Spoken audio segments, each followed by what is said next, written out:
Welcome to Advanced Workshop 4.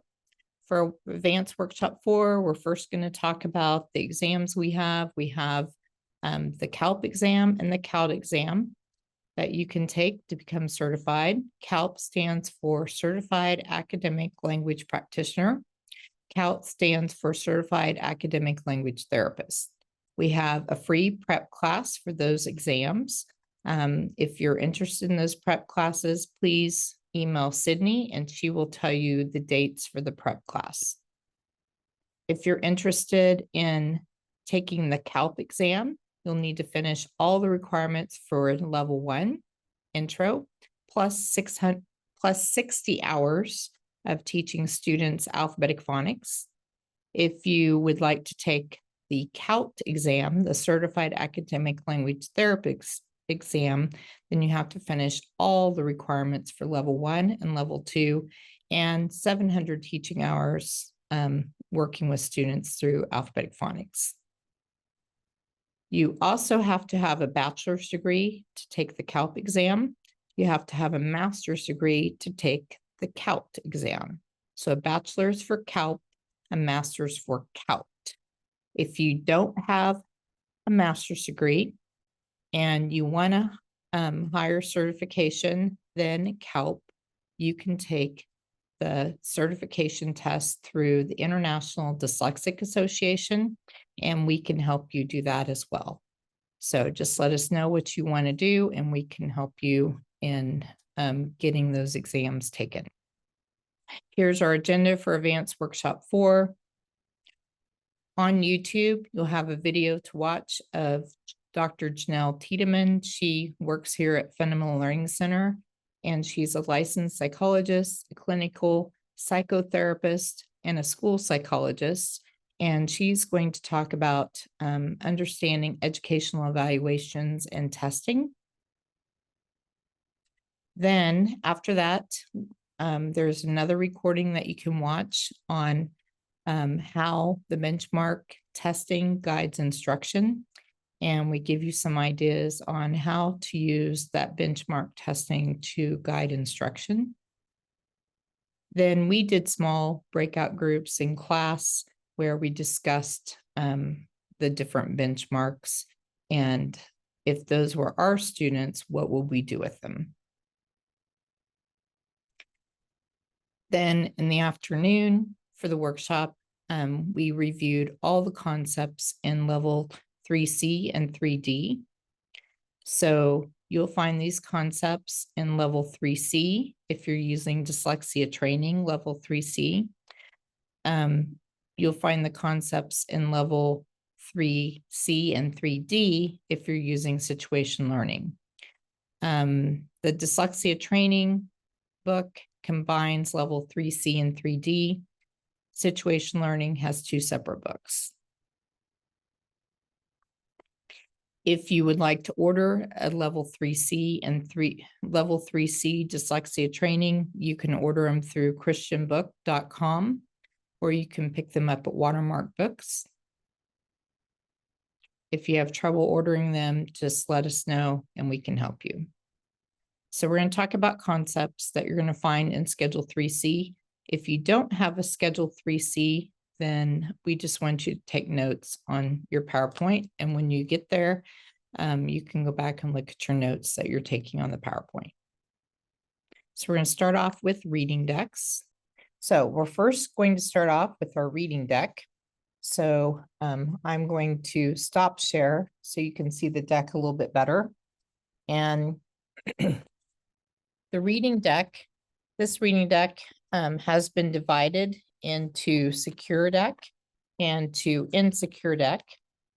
And when you have your secure deck, you're going to go through the entire deck on Monday. So you'll show your ARD secure and go through it.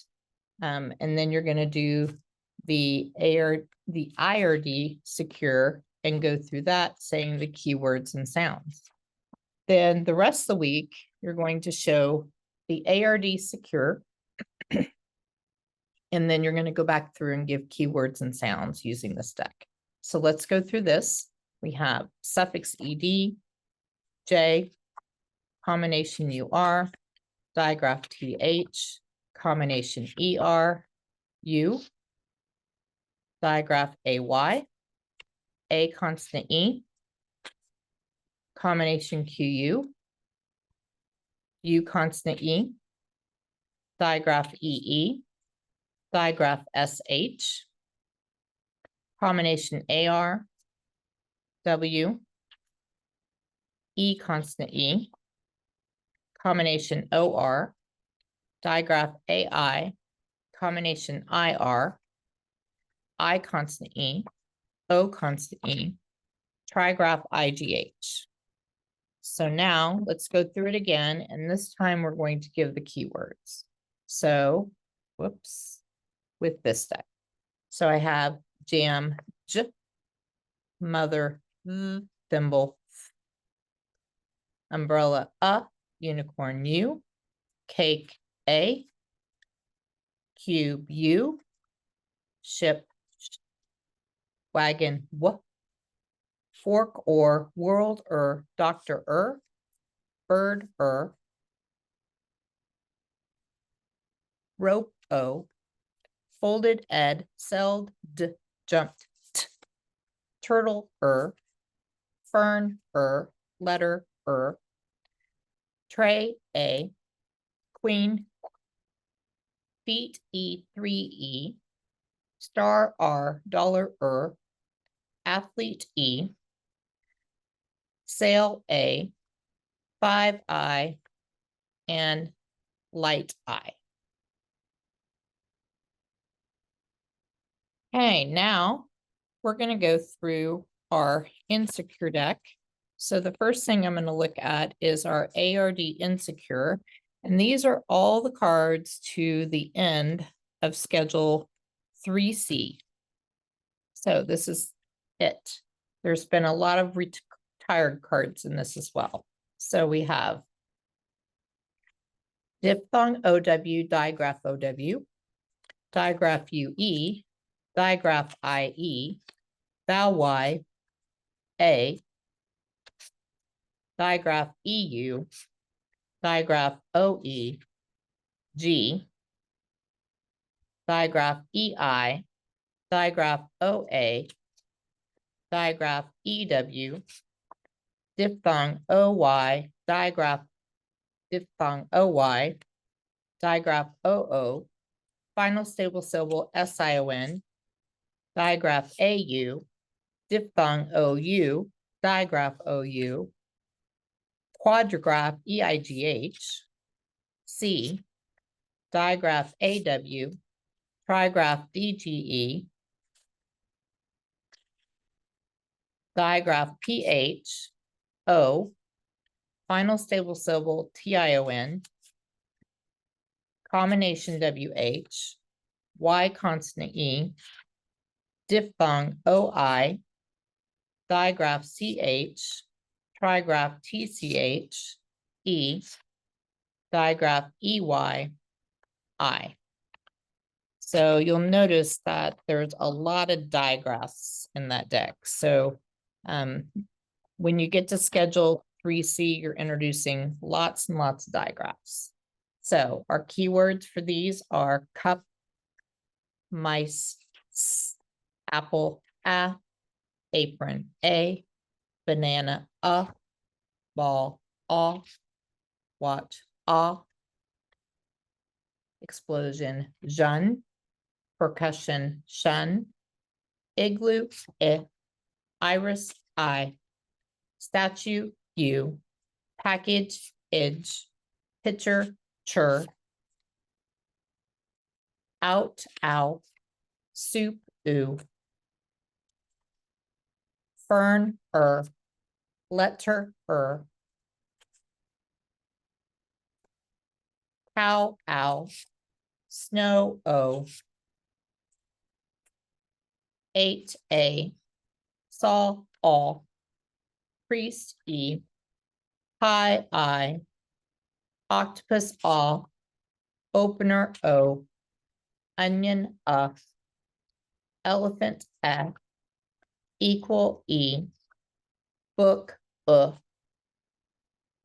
moon, oo, easel, head, steak, a, witch, cue, u, whistle, toe, o, saw, all, boat, o, coil, oi, type, I, monkey, they, a, fly, I, penny,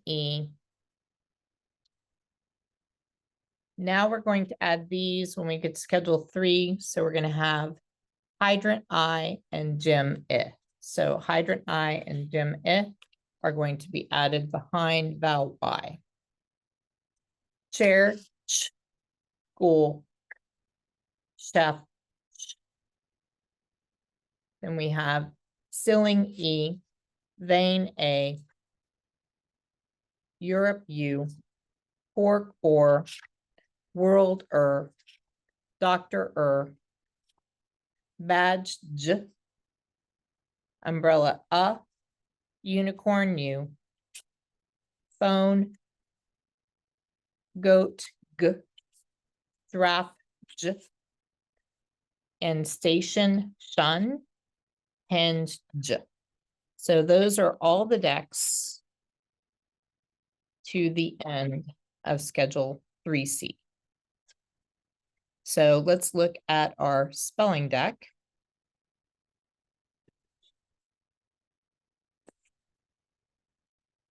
So for the spelling deck, and I have retired quite a few of these sounds from our spelling deck, so we won't have all the sounds. So our first sound is R,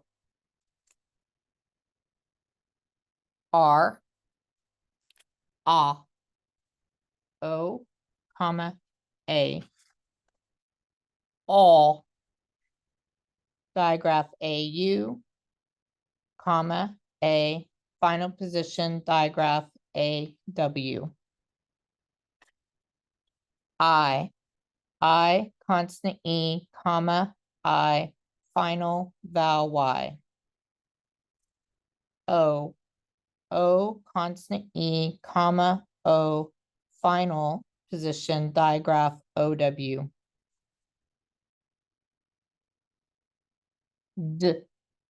D, comma, suffix ED. Oi, diphthong OI, final position, diphthong OY.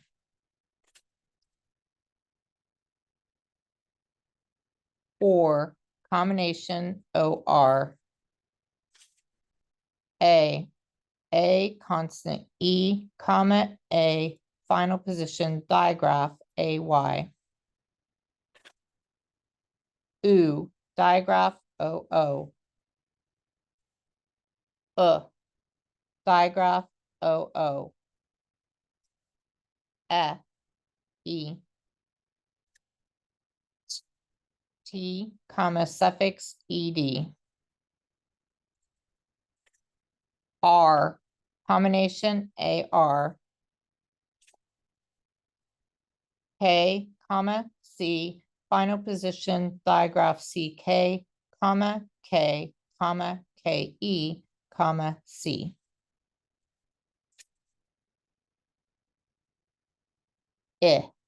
I,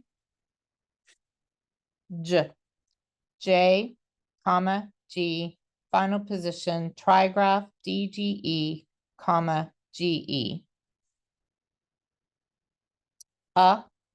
U. Jean, final stable syllable, SION.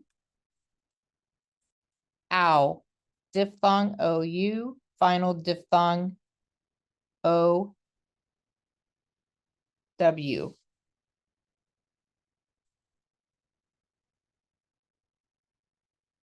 E, digraph EE, comma, E, consonant E, comma, E, final position, digraph EE, comma, vowel Y. B, final position, VE. digraph CH, final position, trigraph TCH, comma, digraph CH, U, consonant E, comma, U, final position, digraph UE. So you will notice that by the time you get to this level, you're going to be left with lots of multiple responses, and you will have retired most single response sounds and just have mostly multiple response sounds. Okay, let's continue on. Let's look at a Schedule 3C checklist. Schedule 3C, you will have lots of digraphs introduced. And as you are introducing these digraphs, you'll notice that none of them are regular for spelling. So the last spelling deck card that you're going to have is for final stable syllables, SION and TION, and then you're done. You're out of spelling deck cards.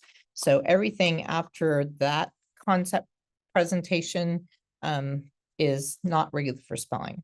So when you have things that are not regular for spelling, you need to remember you're going to take it through 6 linkages, and I'll demo this in just a little bit, but you're going to stop at linkage number 6. Now that doesn't mean box number 6. You'll do all the boxes except for square number 8. So square number 8, I usually have them put an X because that's where we say, how do you spell whatever sound it is? And then I usually tell my kids, we don't have a green card for this, so it's not regular for spelling, so we're going to cross it out. Here's another sample of that where you're going to skip linkages 7 and 8. So let's look at introducing digraph IE. You're first going to introduce digraph IE, such as in pi I, and IE will say I. And then after you introduce pi I through 6 linkages, and you're going to introduce the keyword, then you're going to introduce in the next lesson, you're going to introduce priest E. So with priest E, the IE is now going to say E. So since they have the same graphemes, we're going to align them together. So in your IRD deck, you're going to put pi I, priest E is your new alignment. So that's going to be your new deck response for IE. But it's not regular for spelling, so you will not spell using IE with any words. Okay, next in your book, you're going to come across the doubling rule, and it's going to be the advanced doubling rule. Now, you've already taught the doubling rule a long time ago, so before you teach the advanced doubling rule, you're going to want to review the doubling rule. So put a few words on the board and talk about what are our checkpoints for the doubling rule. The first checkpoint is, do we have a vowel suffix? If we have a vowel suffix, we check back at the base word. If the base word has one accented vowel and one consonant at the end, then we're going to double it before we add our suffix. Knowing that it's one accented vowel is going to help them with the advanced doubling rule. So let's look at it. So here are some words that you'll put on the board for the advanced doubling rule, and then you're going to lead them to discover what is different about the advanced doubling rule versus the doubling rule. So I have the word emit, begin, repel. Let's look at those words. What do you notice about those words? They all have 2 syllables. Where does the accent fall on emit, begin, repel? On the final syllable. Okay, now we're going to add a suffix to it. What kind of suffixes are we adding to these words? Vowel suffixes. What have we learned about vowel suffixes? If we have a vowel suffix, we're going to check back at the base word. Okay, And if the base word has what? One short accented vowel and one consonant at the end, what do? We double it. The same is true if you have a two-syllable base word. If the base word has one accented short vowel and one final consonant, you're going to double it. Let's look at these base words. I have open, tamper, and label. What do you notice about these base words? They're all two syllables. Where do you see the accent? On the first syllable. So when I go to add my vowel suffix, if I look at open and I check back to add suffix ER, if I look, is that one accented short vowel? No. So guess what? I don't double it. So when you have a two-syllable word, if you don't have an accent on the second syllable on that short vowel, you're not going to double it. So for words of more than one syllable ending in one consonant, one vowel, you double the final consonant before a vowel suffix only if the accent is on the last syllable. So then you'll have them practice this during your spelling practice. Okay, you can also use your clover manipulative if you want to. You can use it with the doubling rule and the advanced doubling rule. Let's look at letters that never double. We have a few letters that never double, and they're H, K, Y, J, V, W, X. So let's review that here real quick. So if I have H, K, Y, J, V, W, X, they never double. So H, K, Y, J, V, W, X, never double. Okay, let's look at introducing Scribble O, lesson 260. You can take notes on your PowerPoint, or you can take notes in a Schedule 3C book if you have a Schedule 3C book. You want to make sure you look at your curriculum checklist, because your curriculum checklist is going to give you the background information you need to teach this. It'll tell you it's not regular for spelling. You're going to take it through 6 linkages. And this is called Scribble O because in the Middle Ages, scribes copied pages for books by hand. Sometimes the letters were hard to read, and the scribes closed the top of the U, making it an O. The O retained the sound and is called Scribble O. It's found right before the letters M, N, and V. So you'll get your wall card out, which is the onion wall card. And then Carmelita has a lesson. If you're interested in using this PowerPoint, you can. You'll find it in New Learning under Schedule 3C Concepts. So you can look there for that. You want to make sure you pre-review. So you would start out saying, what letter is this? What's our key word for O? Okay, we have octopus O, and we have opener O. Well, today we're going to learn something new. So let's do an auditory discovery. I want you to listen for the sound that's the same in these words. We have month, sun, one, love, dove, shove, come, some, comfort. What sound do you hear that's the same in these words? Is your mouth open or blocked? It's open. Can you feel your voice? So what type of sound would this be? Would it be a vowel or a consonant? Well, let's discover what letters are making this sound. I have month, sun, one, love, dove, shove, come, some, comfort. So what letters are making that sound? Oh, Is O making a short sound like octopus aw? Nope. Is it making a long sound like opener O? No.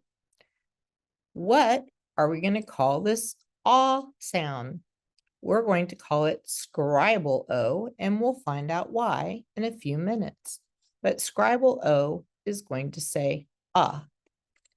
So let's discover a key word for this sound. So I want you to fill in the bag or listen to the riddle. So this is something that people grow in their gardens. You can buy it at a grocery store. It comes in red, white, yellow, and sometimes green. When you cut it, it can make you cry. Any guesses?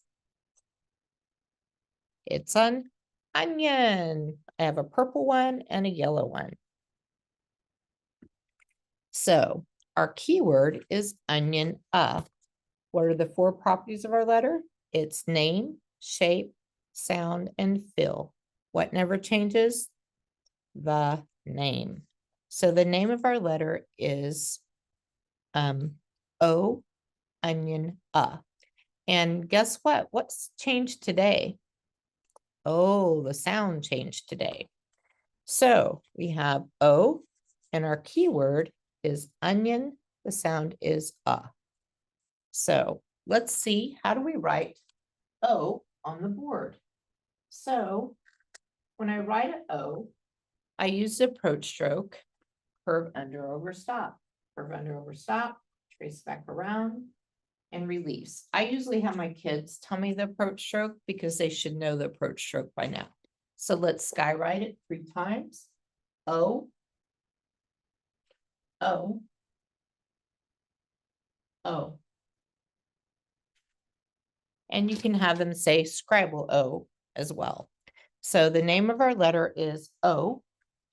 And so now I want you to trace it 3 times with your finger.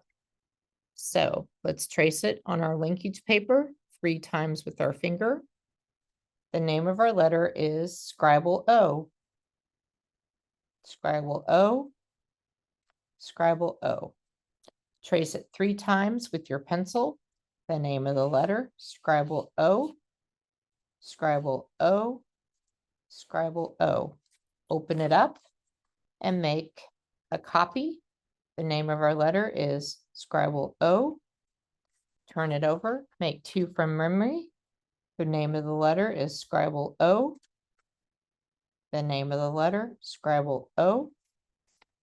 Fold your paper and make 2 with your eyes closed. The name of the letter is scribble O. The name of the letter is scribble O. So the name of our letter is scribble O. Now I have O. We're going to skywrite once looking, twice looking away. So I have scribble O, look away, scribble O, again, scribble O. The name of the letter is O. Make the best one you can make in square number 7. So I have scribble O.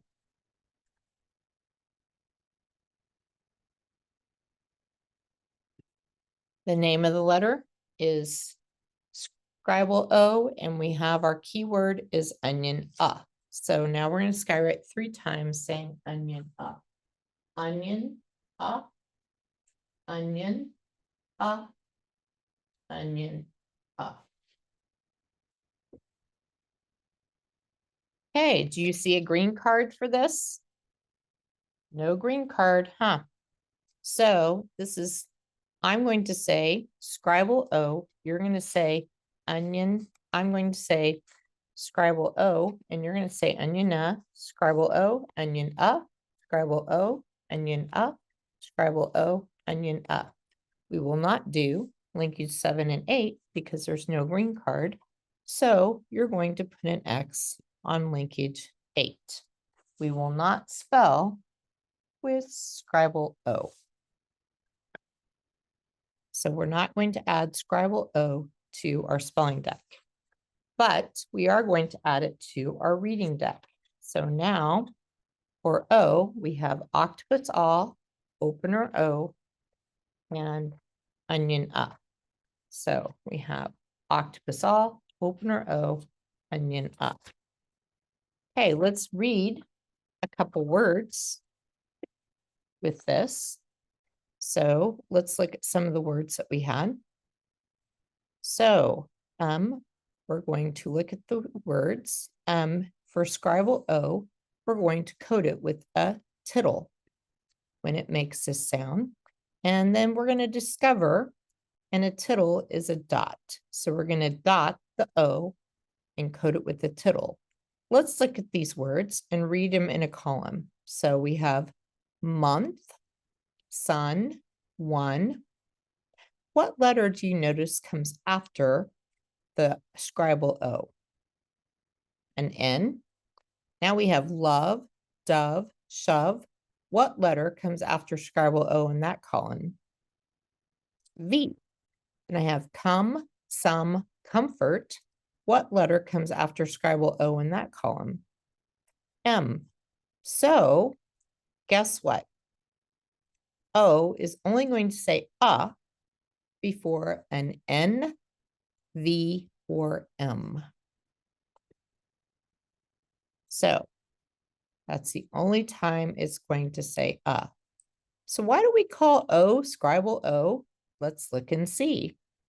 Do you know what scribble or scribe means? A scribe is someone who copies down words by hand. Scribble relates to or is from the work of a scribe.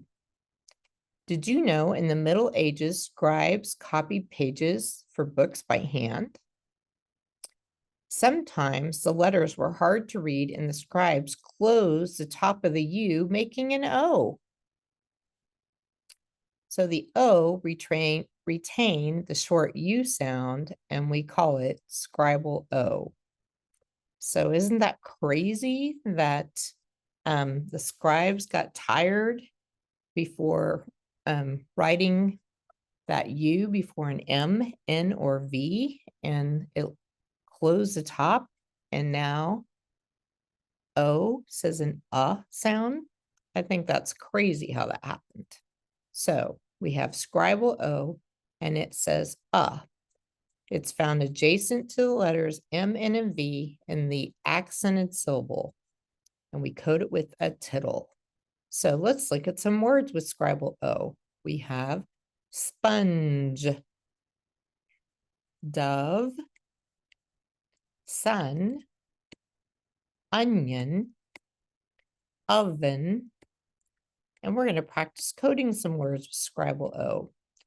We have glove. How are we going to code it? We're going to mark out the E, and the O is before V. So guess what? It's not going to say glove. It's going to say glove.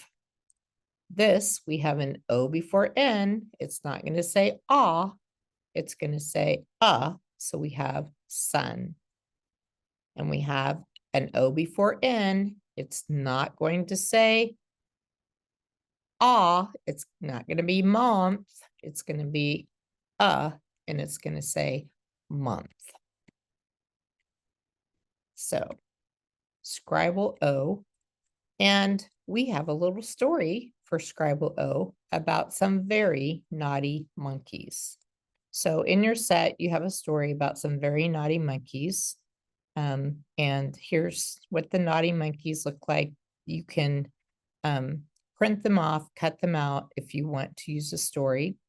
There's also a bunch of onions. You could run it on yellow paper, and you can use these onions for reading practice. It's kind of fun to have the onions with the Scribble O words that you can use for reading practice as well. So we're going to stop for a second, and I'm going to show you the monkey story.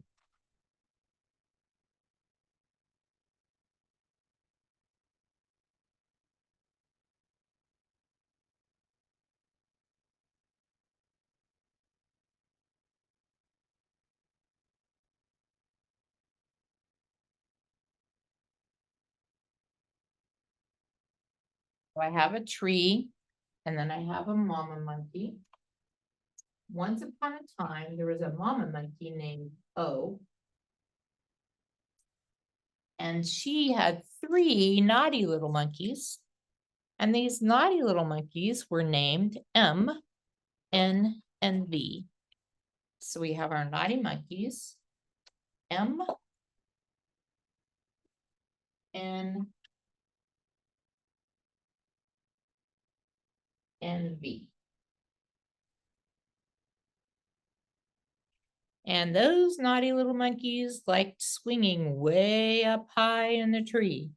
So one day, Mama O comes along and there's 3 little monkeys swinging in a tree, and their names were M, N, and V. Mama O said, "Hey, get out of that tree." But those little naughty monkeys didn't listen. So the 3 naughty monkeys kept swinging in the tree. Then N fell on Mama O and bumped her knee, and she said, "Ah!" Then 2 naughty monkeys were up swinging in the tree, and M fell on Mama O and bumped her knee, and she said, "Ah!" Then 1 naughty little monkey was left swinging in the tree. V fell on Mama O and bumped her knee, and she said, "Ah." So now, when Mama O sees the naughty little monkeys next to the tree, she says, "Ah, you naughty monkeys, stay away from that tree." So the very naughty monkeys, so we have very naughty monkeys, the very naughty monkeys are going to help us remember M, N, and V. So if you see an O before an M, N, and V, you can think of Mama O and her 3 naughty monkeys and how they made her say, "Ah."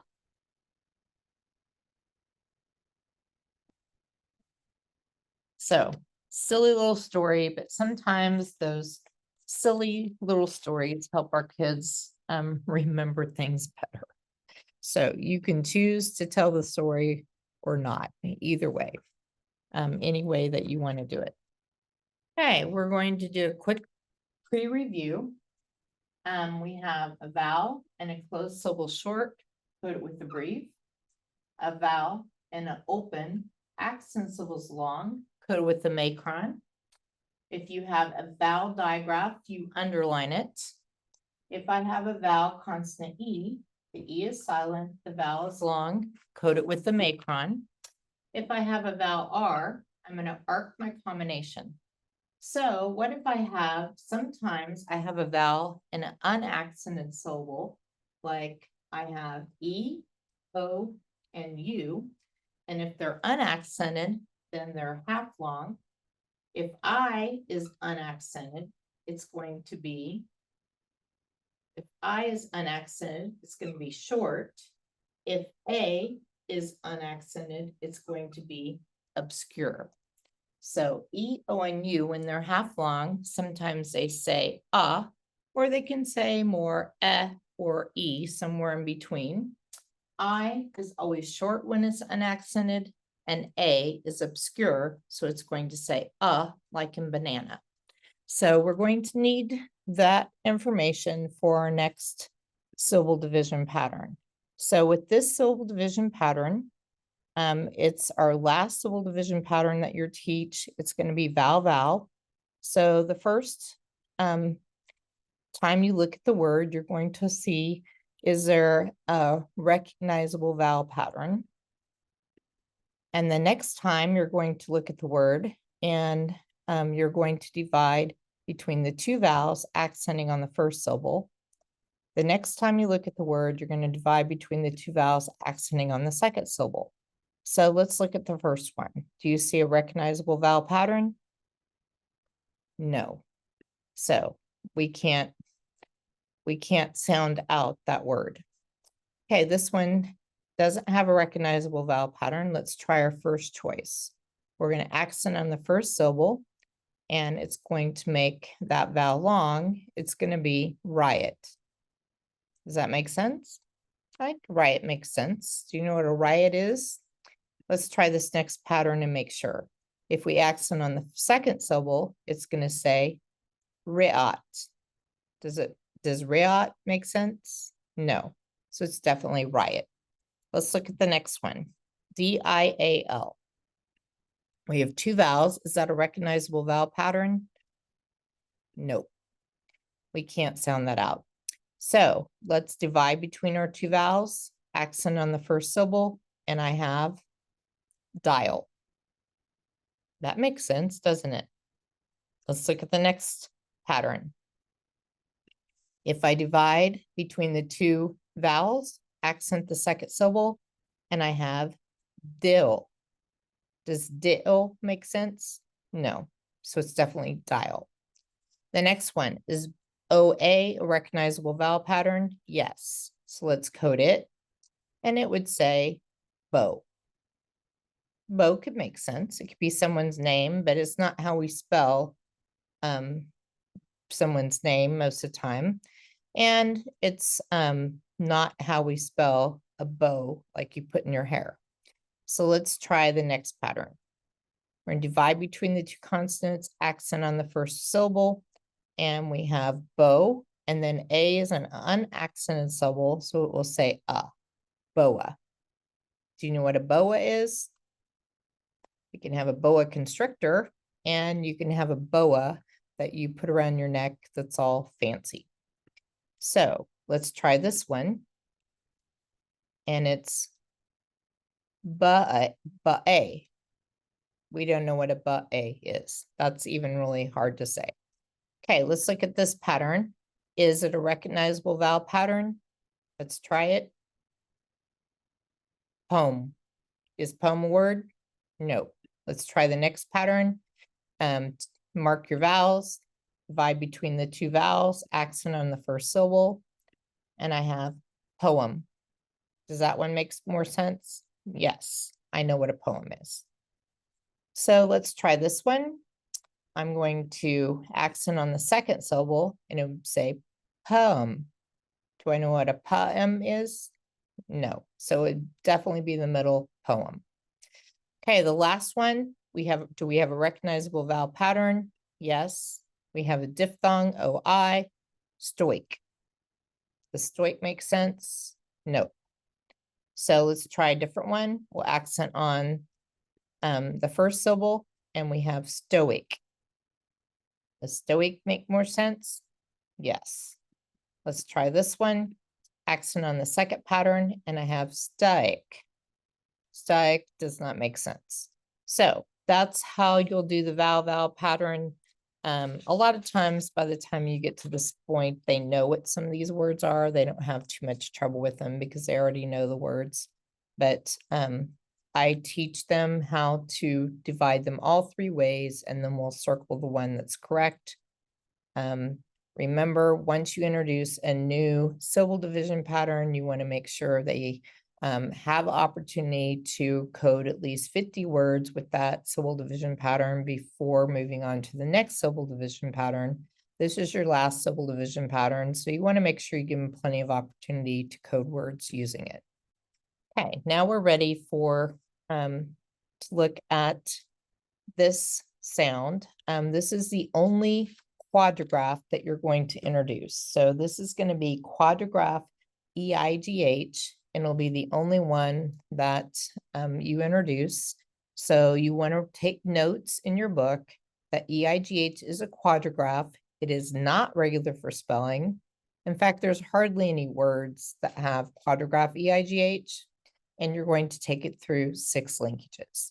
So your keyword for quadrigraph E-I-G-H will be 8A. The next thing you're going to introduce is PH, and with PH, it's the PH says a sound. PH is kind of special because it's Greek.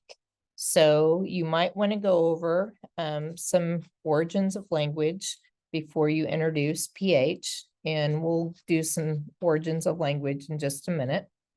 But pH occurs in Greek words. The Greeks were scholars, so many of the words containing pH are also medical, technical, and scientific. So you want to make sure you reinforce that pH words are medical, technical, and scientific. And I have an activity for that I'll show you. So your keyword is phone. You'll notice on the keyword card, it's ancient. If you want to put a different keyword picture on here, that's fine. Kids don't even know what the dial phone is anymore. Even on this wall card, it's kind of an ancient phone. You can put a cell phone on there. So you don't want to show them the elephant to start with, but you do want to pre-review. And you're just going to pre-review your digraphs. So what's a digraph? Two letters that come together to make one sound. So we have a sample digraph is digraph NG. What's a trigraph? We've learned a trigraph. A trigraph is three letters that come together to make one sound. So one of our trigraphs is trigraph TCH. We've also learned a quadrigraph. Quadrigraph is what? Four letters that come together to make one sound. We only have one quadrigraph. What is it? EIGH. We just learned it. So we're going to learn something new today. Listen for the sound that's the same in these words.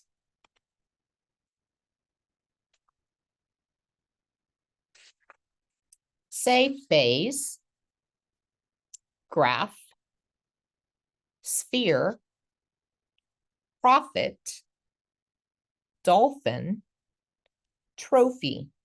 What sound do you hear that's the same in these words? Is your mouth open or blocked? Is it voiced or unvoiced? It's blocked and unvoiced. So would this be a vowel or a consonant sound? It's going to be a consonant sound. What letter do you predict is making this sound? Well, let's look and see. Let's look at these words. Phase, graph, sphere, prophet, dolphin, trophy. What letters do you see that are the same in all these words? PH, what do you think we're going to call PH? How many letters do we have? We have two letters coming together to make one sound. So we're going to call it a digraph. So we have a digraph. What is that again? Two letters that come together to make one sound. We have digraph PH. Let's discover a key word for digraph PH. This is something that you carry in your pocket and you talk on it all the time. You text on it all the time. You can even watch movies on it. So what do you think it is? It is a phone. So the name of our letter is digraph PH, phone. So you're going to go ahead and then take digraph PH through a complete linkage. So I'm not going to do that today, but you will take digraph PH through a complete linkage. When you're done taking digraph PH through a complete linkage, this can be your closer where they read some words. What is this word? Elephant. We have dolphin, phone, gopher, trophy, and then let's practice coding some words with digraph PH. So what are we going to do to this word? We're going to cross out the E. We'll underline our digraph PH, cross out the E, and the A is long. The word is phase. Then we're going to underline digraph PH, a vowel and a closed syllable short, code it with a brief. The word is graph. Underline digraph PH, and you have E constant E. Cross out the E, the other's long, put it with the macron, and the word is sphere. Do you know what a sphere is? A sphere is a round ball or a circle. Okay, So we have digraph PH, and our keyword is phone. The sound is. So we'll add that to our deck. Did you know that digraph PH is a Greek word, and our English is made up of all different kinds of words? So in English, we have over 1 million words, and English is like a great big melting pot of many different countries. And we have kind of gained words in our language from countries from all over the place. So our language is actually made up of 10% of our language is made up of Greek words. And Greek words are scientific words, medical words, and technical words. Then we have 20 to 25% of our words are made up of Anglo-Saxon. Anglo-Saxon words are everyday words that are short and common, like it might be the color, all our color words, blue, red, green, yellow. Animal words, cow, horse. Body parts, head, toes, foot. It could also be those words that are hard to say, like our ghost of departed sounds words, or our trigraph TCH, trigraph DGE, words with silent letters. So 20 to 25% are made up of Anglo-Saxon. And then 60% of our words are made up of Latin words. So let's talk a little bit more about that. Anglo-Saxon words date back to 1449 AD. There were 3 Germanic tribes, the Angles, the Saxons, and the Jutes, and they invaded Britain.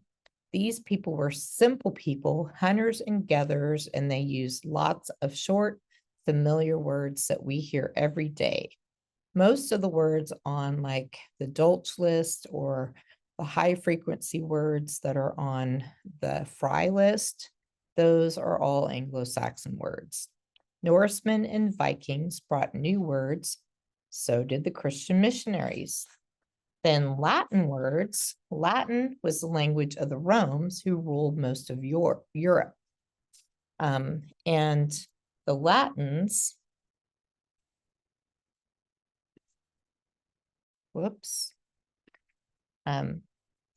it was the Latin was the foundation of the French and the Spanish. Latin entered through the church, so most Latin words are church words or legal words. And it came in the 1066 AD when the Norman French invaded England. It was known as a Norman invasion. Latin entered through the French language, and Latin entered through the courts and law. Then we have our Greek words, and Greece was the center of learning with ideas about government, art, theater, science, medicine. So Greek words were borrowed from the Romans, and Greek scholars fled into the European countries in the 1500s and shared their knowledge. So many of our words that are medical, technical, and scientific are Greek words.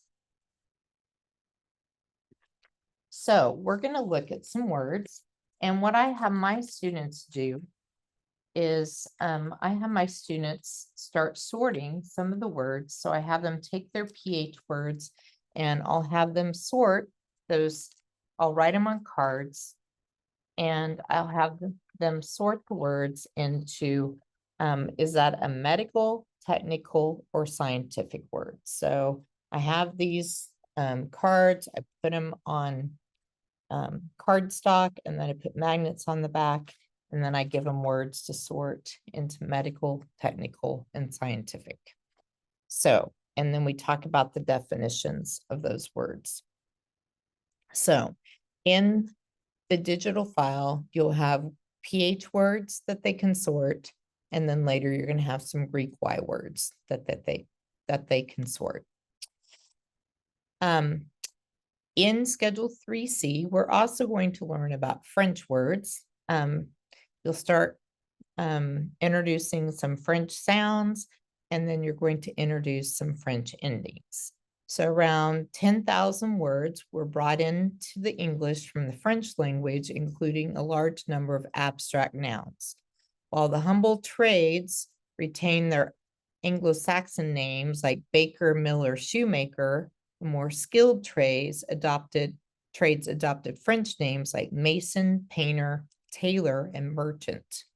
While the animals in the field generally kept their English names like sheep, cow, ox, calf, swine, deer, once they cooked the meat, they changed them into the fancy French names like beef, mutton, pork, bacon, veal, venison. So the French scribes changed the common Old English pattern of HW, which was WH. So all these different origins had a huge play on our English language today. So I like to talk to my kids about that when we reach this Schedule 3C because they had a lot of influence on our language. So when you get to lesson 269, you're going to introduce another Greek sound, and it's going to be Greek CH, and your keyword is going to be school. So Greek CH will come after Greek PH. So you're going to then have chair, school. So you're going to take Greek CH through 6 languages. It's irregular for spelling. And then you'll align your deck cards, your IRD cards, chair, school. Then you're going to introduce Greek Y. So Greek Y will come next.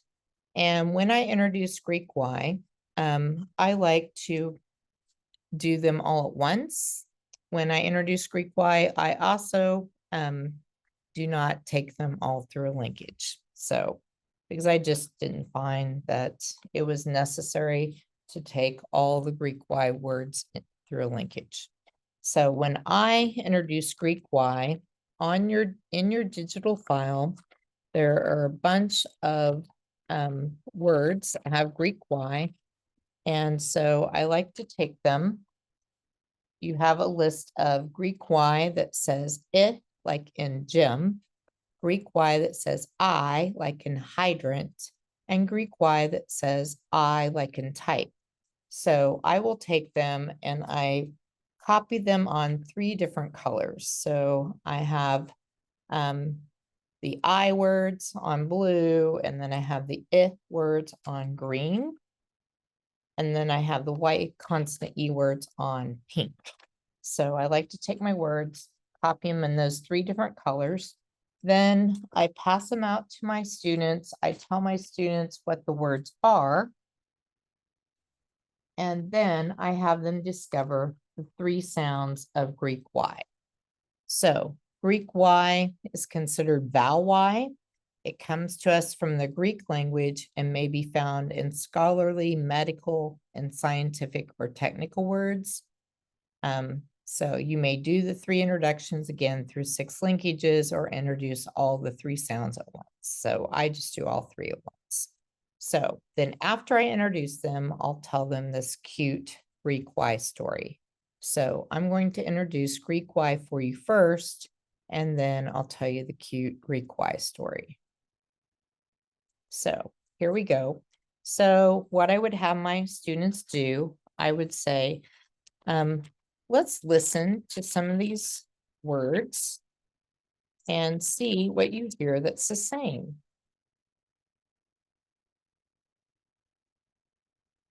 So I have rhyme, liar, enzyme. What do you hear in those words? Rhyme, liar, enzyme. Do you hear I? I hear I too. So how are we spelling I in these words? I see a Y, consonant E. Do you see a Y constant E? And Y constant E is saying I, a long I sound. Okay, let's see what else we have. So if we have Y constant E that says I, let's discover a key word for Y constant E that says I. This is something that you use, most people use every day. And they press the buttons with their fingers. And as they press the buttons with their fingers, then letters come up. Do you have any idea what that's called? So we have Y constant E. Our keyword is type I.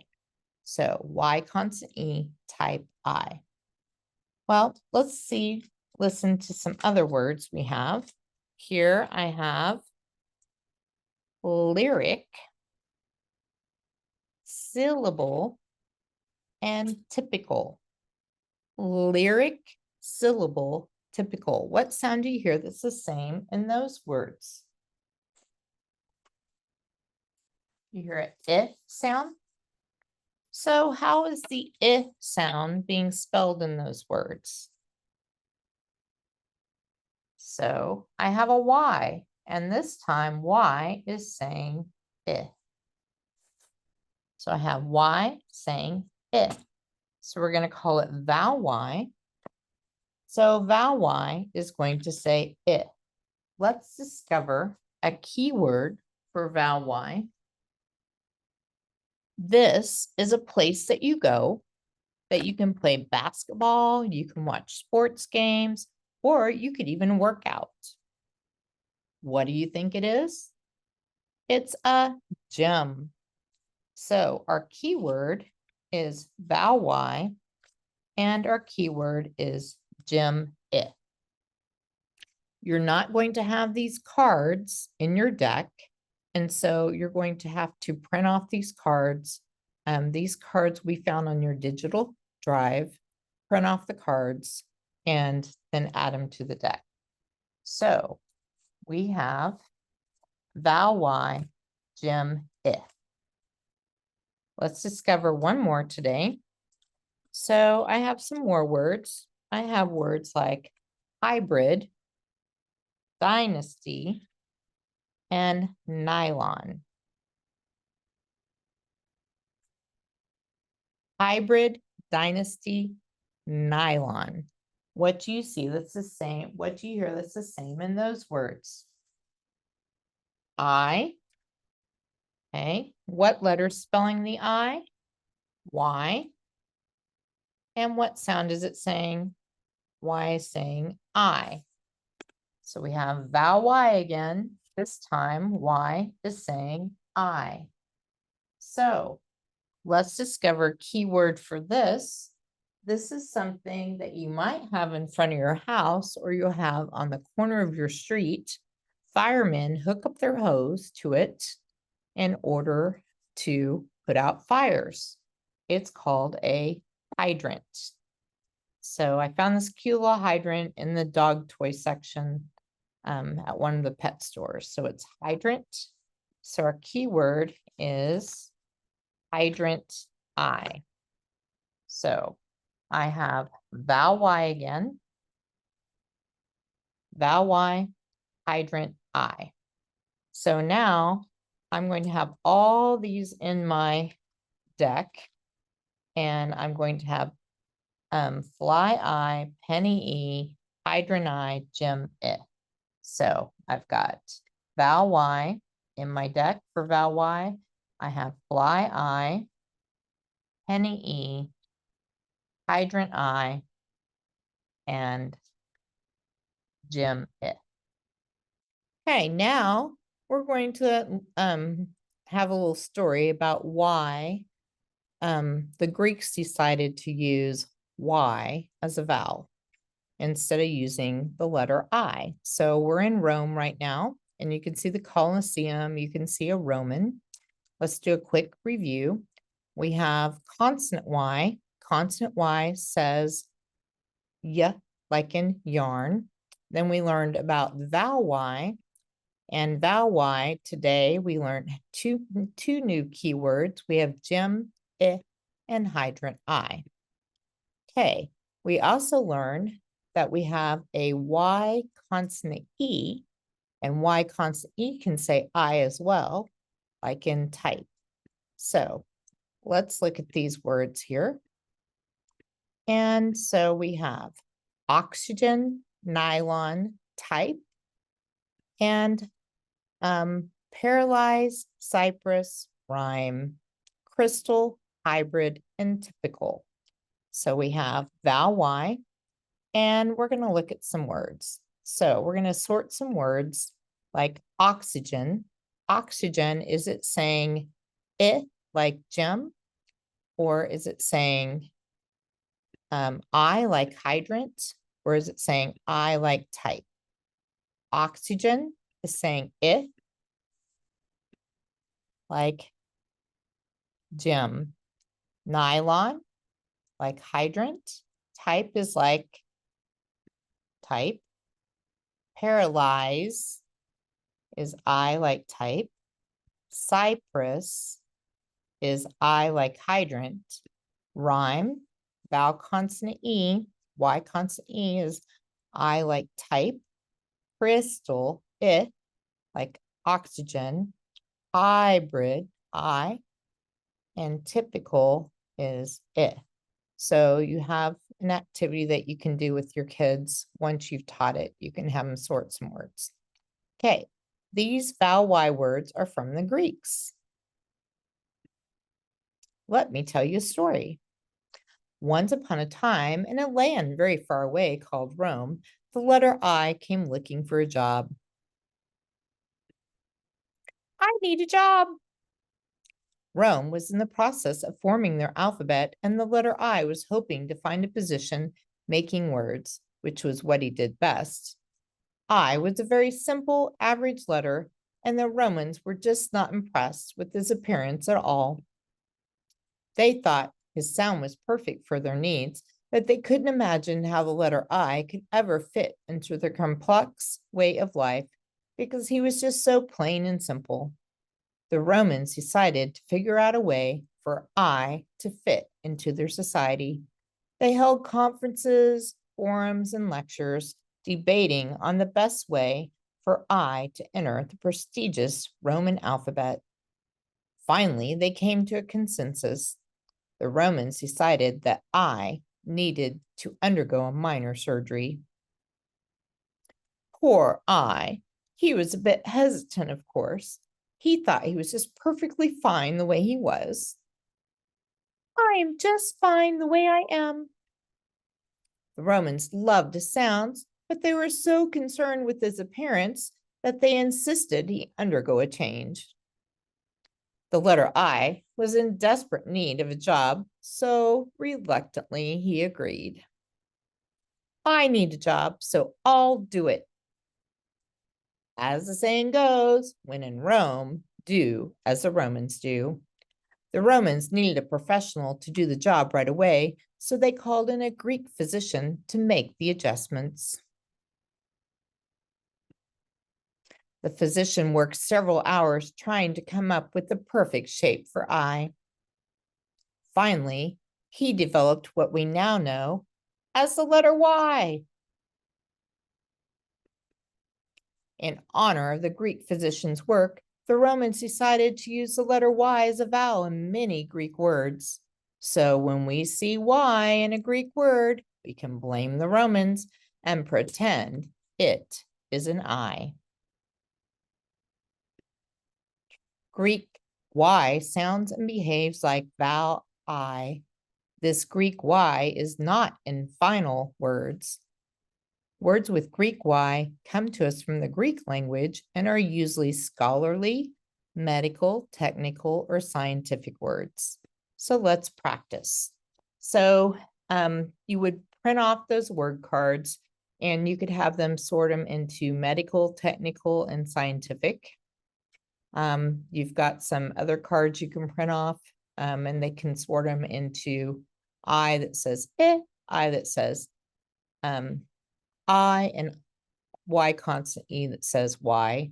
There's also the definitions there because many of these words, our kids are not going to know the definitions. So I have the definitions of the words there for you. So you have Greek Y, and in your closure, we have type I as your keyword, hydrant I, and then gem I. So with Greek Y, I would have them sort them into the medical, technical, scientific.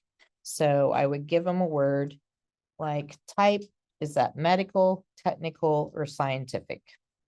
It's technical. Neophyte, is that medical, technical, or scientific? It's scientific. Would nylon be medical, technical, or scientific? Probably since it's a fiber, it'd be scientific. What about rhyme? Is that medical, technical, scientific? It would be technical. Crystal, medical, technical, or scientific? Crystal would be scientific.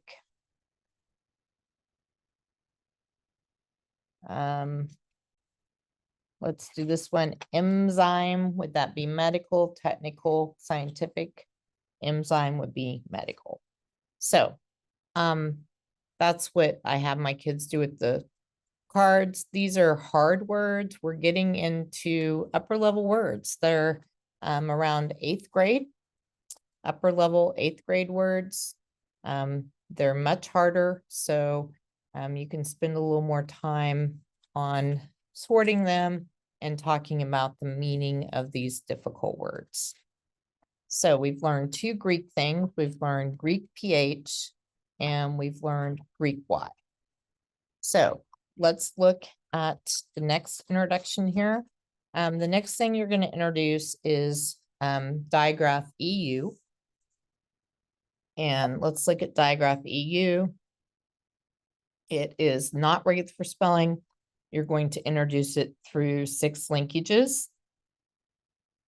And EU words are French words. So all these EU words are considered French. Then you'll introduce digraph EW that says you. And the keyword for it is kind of funny. It's pew. And so the kids like saying it. They like saying pew you. They think that's pretty funny. EW is not French, but EW also says you.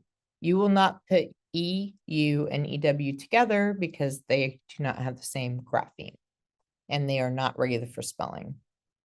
Then you're going to come across, and the next introduction will be digraph EY. Digraph EY is not regular for spelling. Your keyword will be monkey E. And there's not that many words with digraph EY. Then after you introduce digraph EY, you're going to introduce digraph EI. Digraph EI is also going to say E, like in sealing E. So your keyword for that can be a piece of sealing, and you're going to say sealing E. So then in lesson 279, you're going to introduce digraph EI and EY together. And Carmelita made an introduction for that one because it's rather difficult. And for some reason, they put them both together in the same lesson. So you can introduce these as concepts and not as a linkage. They do have keywords, but they're not regular for spelling. And you're going to align digraph EY with monkey. So you're going to have monkey E, they, A, and then you're going to have sealing E, they, nay.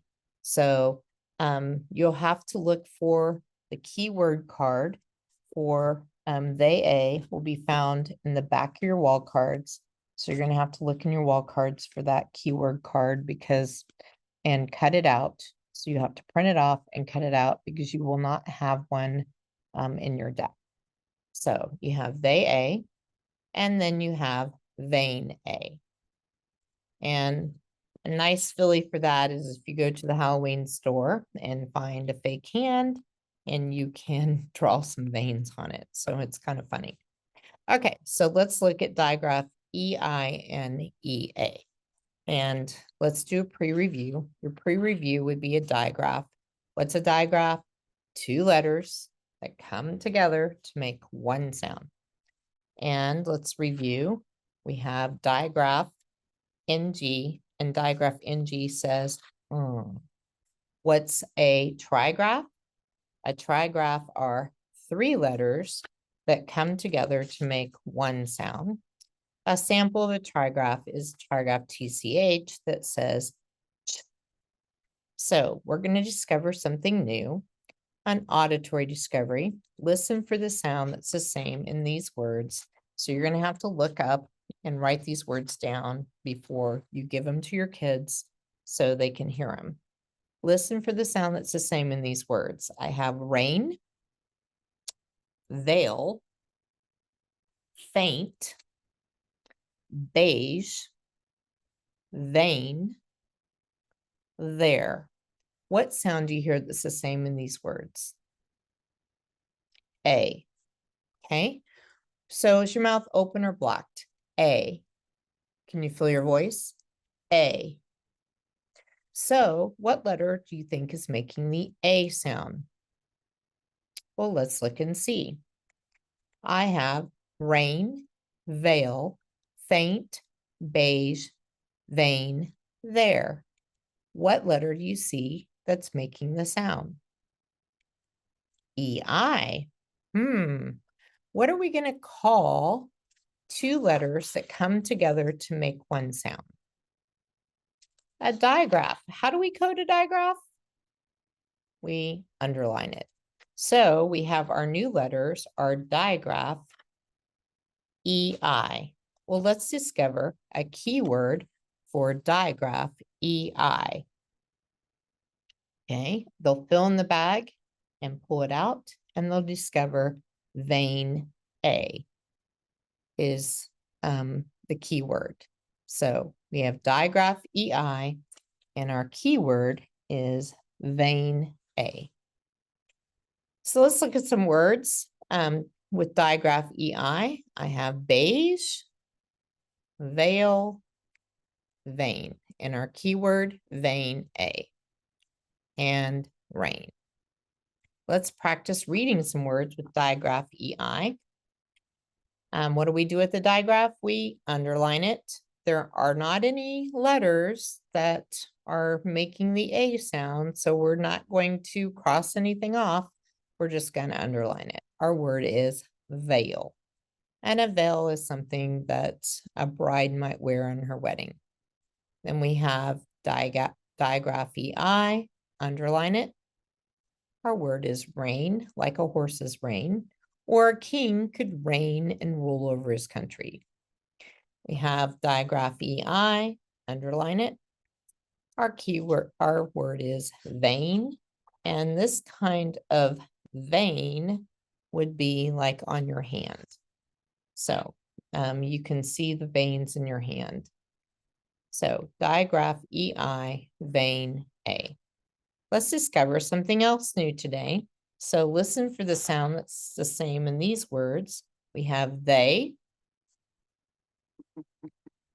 gray, tray, hay, way, obey.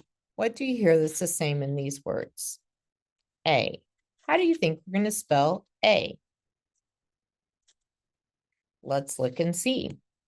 I have they, gray, tray, hay, way, obey. How do we spell A in these words? EY. So what are we going to call EY? We have two letters that come together to make one sound. We call it a digraph. How do we code a digraph? We underline it. So we have digraph EY. Let's discover a keyword for digraph EY. The keyword for digraph EY are, if I have a bunch of people and they're across the room, this is a pronoun, and I have a special name for the group of people. Instead of saying all the people over there, I can say they. So our keyword is they, and the sound is A. So they is talking about all the people that are across the room. I could say they are going into the movie theater. So let's look at some words. We have gray. Now, gray can be spelled two different ways. Gray can be spelled Grey, which is a European way, or gray can be spelled Gray. So I see it spelled two different ways in different books and situations, but know that Grey and Gray both are gray. Then we have this little dog here, and he's listening to his owner. So we could say he is obeying. So obey. So let's practice reading some words with digraph EY. We have digraph EY. How are we going to code it? We're going to underline digraph EY, and our keyword is they, and that's a pronoun. Then we have digraph EY, underline it. Our word is gray. And then we have digraph EY, underline it. Our word is hay. So we have digraph EY says A. Okay, so today I have a little story. And in our story, I'm going to give you a card, and I'm going to have you listen for digraph EY. If you hear digraph EY in the story, I want you to hold up the EY card. So I'm going to say, once upon a time, there was a boy named Trey. The only color he would wear was gray. When his mom said, Trey, wear blue or green, he wouldn't obey. One day at school, a survey of favorite colors was done, and gray was at the bottom of the student list. They liked red the best. So Trey conveyed to this day, he will now be wearing red every day instead of gray. So would you like to wear gray every day? No, neither would I. I think, in fact, I don't even know if I own anything gray. Gray's kind of a boring color. Okay, the next introduction you'll do is French. This is French as well, and it is soup. So you'll introduce soup oo, you'll take it through 6 linkages, and soup oo is not regular for spelling. And then you'll align the IRD cards out, and soup oo together. Okay, the next introduction we have for you, I'm going to let you watch the video of Tammy Hope introducing this, because she does the best job of introducing our last letter presentation. And this, with this letter, it's also our last linkage.